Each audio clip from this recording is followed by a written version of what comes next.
Friends, मैं विक्की शर्मा आप सभी का आपके अपने चैनल पर हार्दिक स्वागत करता हूं। आपके प्रोनाउन के रूल्स चले हुए थे। चलिए नेक्स्ट रूल की तरफ बढ़िए। ठीक है, लिखिए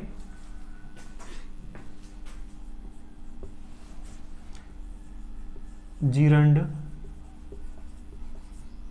के बाद हमेशा ऑब्जेक्टिव केस का प्रयोग किया जाता है। सही तो चमक रहा है आपका? ऐसे ही चमक रहा है। एग्जाम्पल लिख दे रहा हूँ। Talking him is a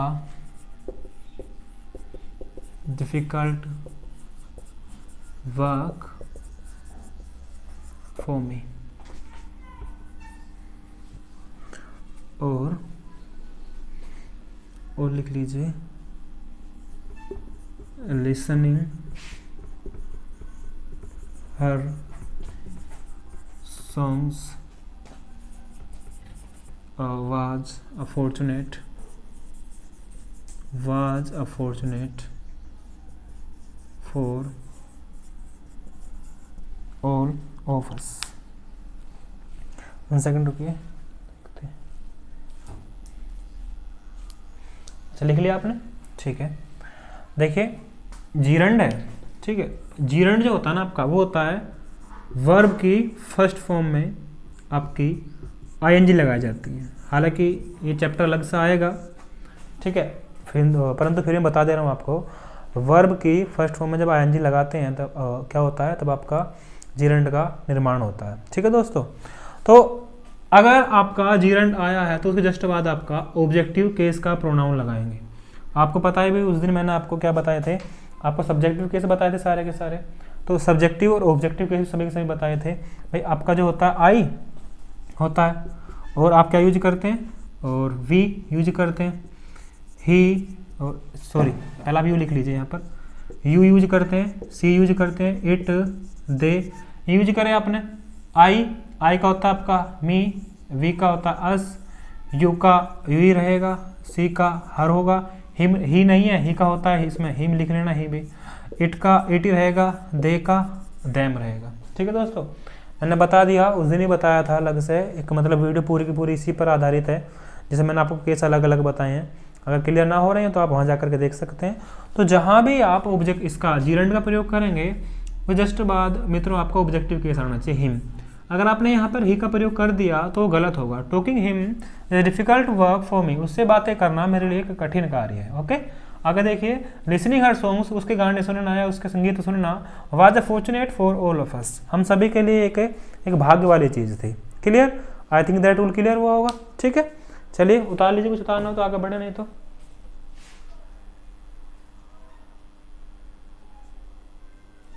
okay. चलिए, अच्छा, जब आप प्रोनाउन पढ़ते हैं इसी बीच में एक आपका आता इट, तो पहला आपका इट चलेगा, उसके बाद जितने भी रूल्स हैं वो चलेंगे।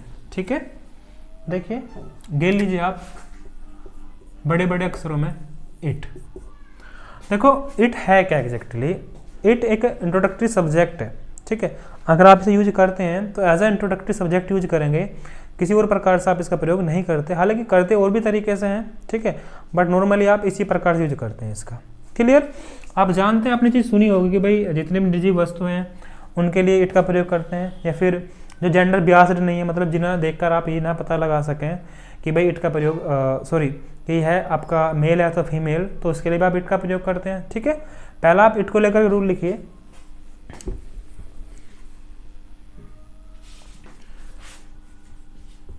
इट का प्रयोग time, weather, okay, time, weather, temperature,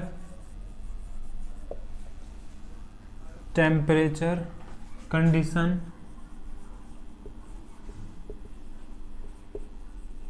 आदि को दिखाने के लिए किया जाता है।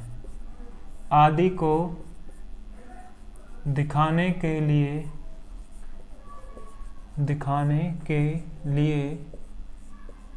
किया जाता है। ठीक है मित्रों, देखिए मैं बताता हूँ, एग्जाम्पल लिख लीजिए। It is dark outside of our house. Example लिख दे रहा हूँ मैं, आप एग्जाम्पल्स लिख लीजिए, ठीक है। या फिर इट इज 10 o'clock नाउ, और लिख लीजिए इट इज रेनिंग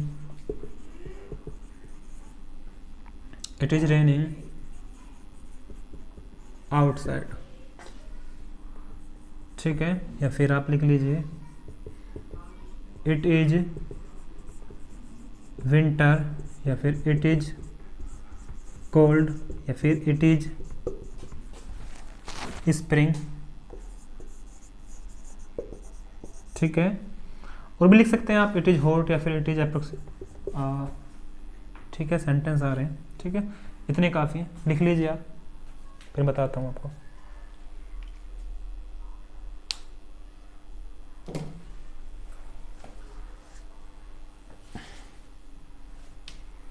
देखिए नॉर्मल सिचुएशन में आप क्या करते हैं, टाइम के लिए, वेदर के लिए, टेम्परेचर के लिए और कंडीशंस बताने के लिए आप लोग इट का प्रयोग करेंगे। ठीक है। देखिए it is dark outside of our house, घर से बाहर क्या अंधेरा है, घर से बाहर क्या है अंधेरा है। यहाँ पे कंडीशन बताई गई है, आपने इट इज का प्रयोग किया है। ठीक है। इट इज 10 o'clock नाउ, अब 10 बजे हुए हैं, तो ये आपका टाइम बता रहा है। इट इज रेनिंग आउटसाइड, ये आपका वेदर बता रहा है, कंडीशन बता रहा है। ठीक है। इट इज विंटर, बोलते हैं भैया आजकल सर्दी चल रही है। इट इज कोल्ड, इसके लिए यूज करते हैं। इट इज स्प्रिंग, वसंत ऋतु, आजकल वसंत ऋतु चल रही है, तो आप उसके लिए क्या करेंगे, आप स्प्रिंग यूज करेंगे, इट इज स्प्रिंग बोल लेंगे। ठीक है। अच्छा चलिए आगे बताता हूँ चीज़ और तुम्हें। अगला लिख लीजिए, कुछ और रूल्स हैं इसके इट्स के। उससे पहले मैं चीज़ बताता हूँ तुम्हें। देखिए एक तो होता है आपका इट, ऐसा लिखते हैं इट्स, और एक आप लोग लिखते हैं इट्स ऐसे। दोनों के दोनों ही चीज़ें अलग हैं। हम क्या करते हैं, कई बार इन दोनों चीज़ों को एक ही मान बैठते हैं, जो कि गलत है। मैं बताता हूँ इनमें डिफरेंस क्या है। देखिए इसका जो पूरा नाम है वो होता है आपका इट और फिर इज। इसका पूरा कुछ नहीं होता, ये है इट्स ही होता है। ठीक है। ये जो है ना, ये इट का पजेसिव केस है। ये इट का क्या है, पजेसिव केस है। और ये इंट्रोडक्टरी सब्जेक्ट आपका जो इंट है, उसके बाद आपने वर्ब का प्रयोग किया है। ठीक है। मैं दिखाता हूं। इट इज देखिए यहां पर देखिए 9 o'clock, यहां पर गोरे देखिए 9 o'clock। ठीक है। या फिर इट्स माई बैग, गोरे देखिए आप इट इज 9 o'clock, फिलहाल में क्या है, अब 9 बजे हुए हैं। यहां पर देखिए मैंने इट के बाद क्या किया है, वर्ब का प्रयोग किया है।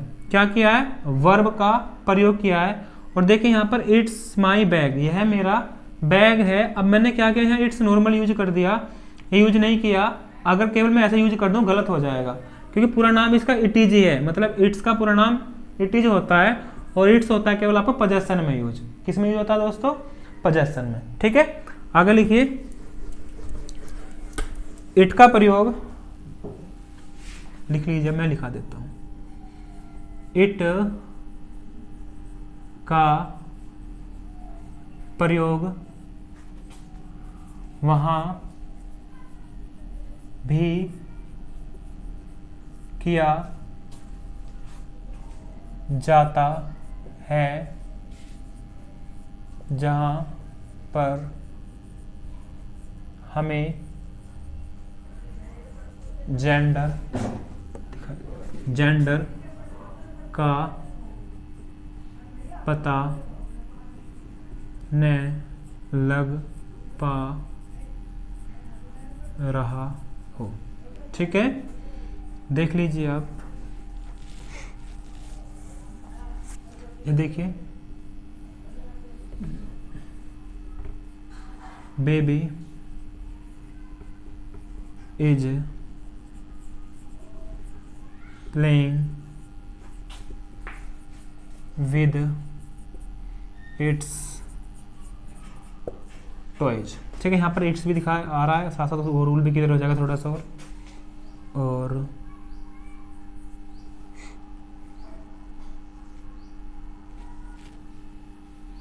It is a doctor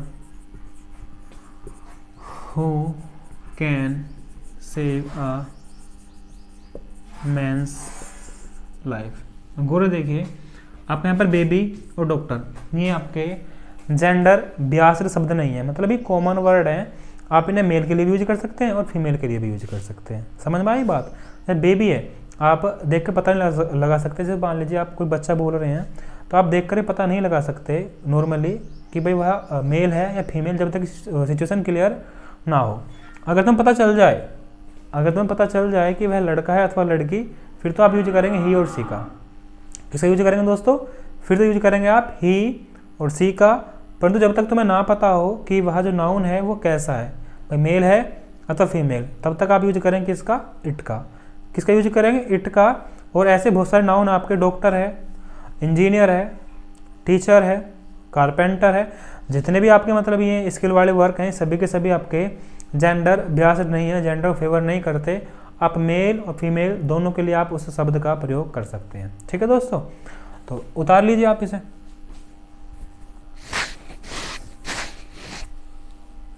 okay, चलिए आगे देखिए, मैं एक रूल लिखा देता हूं आपको इट का। लिखिए, इट का प्रयोग एम्फेसाइज करने के लिए भी किया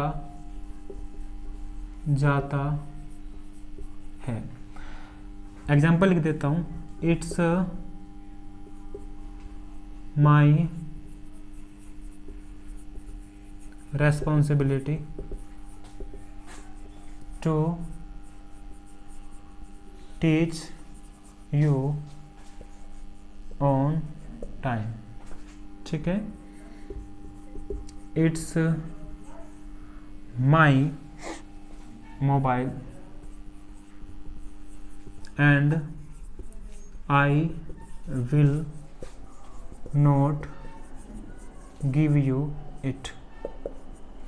ओके, देखिए, अगर आप कहीं प्रेशर डाल रहे हैं, एम्फेसाइज कर रहे हैं, ठीक, किसी चीज़ पर दबाव डाल रहे हैं, तब आप क्या करते हैं? तब आप इट का प्रयोग कर सकते हैं। किसका प्रयोग कर सकते हैं?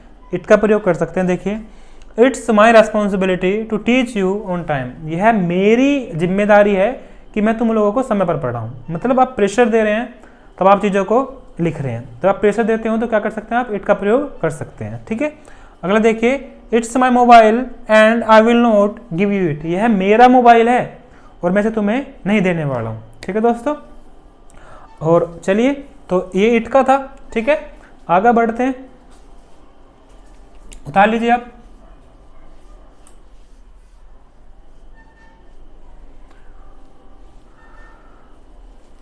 चलिए,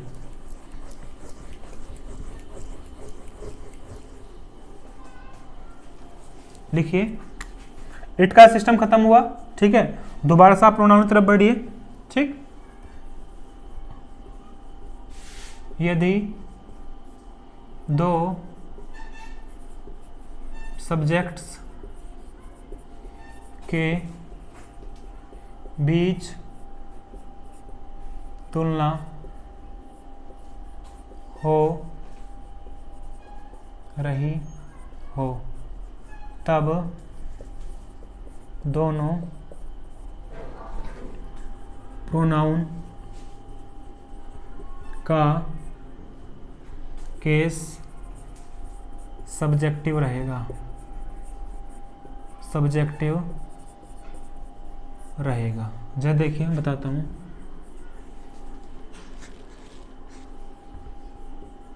ही इज टॉलर देन आई। अच्छा सबसे पहले एक देन आया, देखिए देन बता देता हूँ।